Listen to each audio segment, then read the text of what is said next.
Now Oliver's to blame? Oliver, the Arrow, either way, same guy.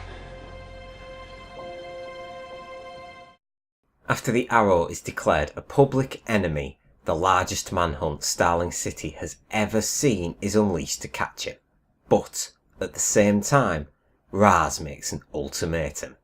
Would Oliver now ascend the call to Ra's al Ghul, or would he continue to suffer the consequences? Welcome to the top 5 moments of the episode, followed by the overall verdict.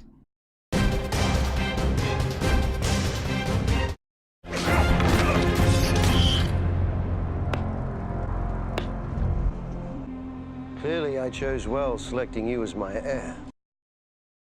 After Raz looks on, impressed at what he saw after Oliver defeated Maceo, Raz gives Oliver his last chance.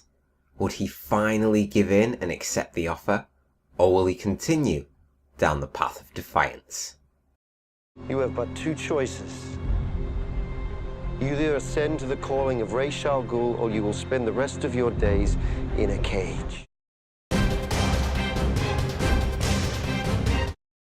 Lock down this entire area. 3-block radius. I got eyes on. Immediately following Raz's speech, Captain Lance and the Starling City Police arrived to capture the Arrow and his team. Would the overwhelming numbers be enough to capture any, if all, members of the team? Or would they defy the odds and escape once more?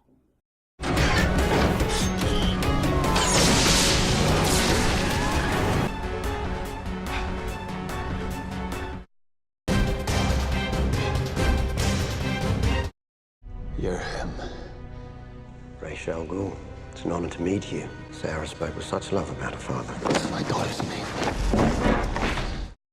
Quentin is captured and brought to the presence of Ra's al Ghul, but not for the reasons you might think.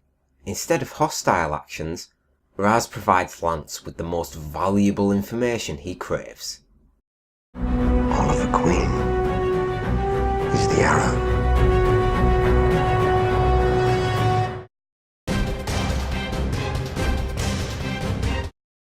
Captain Lance, I'm here to turn myself in. Cuff him.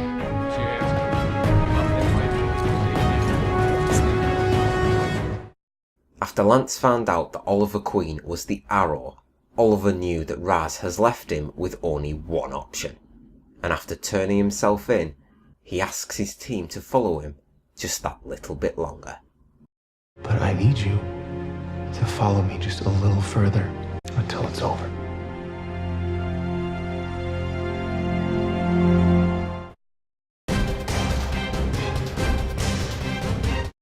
You've made us criminals, you've made us liars and victims. You, Mr. Queen, are not a hero. You're a villain. As Lance is ironing out a few personal questions with Oliver, the van they are in suddenly comes under attack. Or so they thought. At first, I was expecting it to be the League. But no, it was a different person entirely. Oliver Queen is in the Arrow. I am.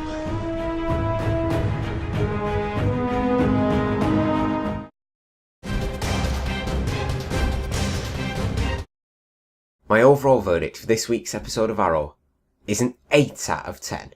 Mark Guggenheim promised Arrow would never be the same following this episode, and that statement could certainly prove true.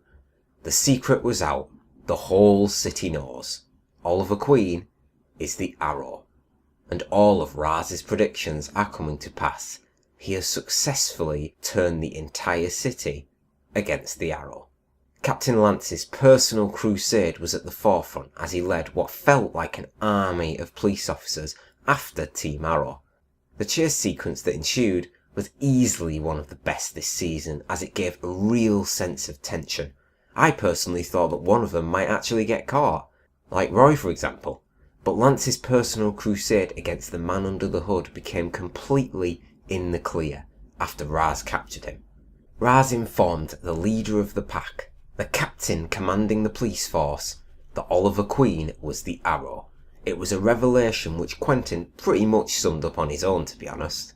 You had the sense that he always knew deep down who the Arrow really was. He just never had confirmation, but in truth, he never really wanted it. He preferred to be in the dark over his identity, and Raz knew exactly what telling Lance this information would force him to do. Elsewhere, Ray saved Felicity from one of the arrows that Maceo was riddling into the mayor's office. One of them then hit him square in the chest, which naturally left him in the hospital bed for some time, and he'd be in the hospital bed for a lot longer if it wasn't for Felicity. She decided to inject him with the nanotech, and thankfully for Ray, it was able to give him a full recovery. Now, onto the flashbacks. I thoroughly enjoyed them this week, but guess what? It was a fake out. Unfortunately, that wasn't Shadow that Oliver bumped into just a couple of weeks ago. No, it was her twin sister, May, who had been desperate for any form of information regarding her family, as she'd been in the dark for almost 3 years. It was a neat little twist that rounded off nicely with Oliver giving May the closure she needed, but it also brought about the reappearance of Maceo and Tatsu. I'm expecting some serious stuff to go down regarding those two in the next couple of weeks, which will lead us to the story of how Maceo went from where he was then to the League of Assassins today. So, the ending. I must admit at first I wasn't expecting it to be Roy, but he's been living with the guilt of him killing that police officer for nearly a year now, when he was under the influence of the Mirakuru. So I guess this is his own way of him getting some personal redemption. Now, this is a minor spoiler alert which may be completely false. Word around at the moment is that we're going to be ending Season 3 one team member lighter than we currently are in the present. That statement is also teased on Stephen Amell and Colton Haynes' Twitter accounts, leading more people to believe that a member of Team Arrow may be killed off in the war against the League. Again, this could be completely untrue, but what do you make of it? And if you do believe it, who do you think it's going to be? At the moment, my money's on Roy, but there are plenty of other candidates to choose from. As always, thank you very much for watching. Please leave a like, comment and subscribe if you enjoyed the review, and I'll see you next week. Oliver Queen is in the Arrow. I am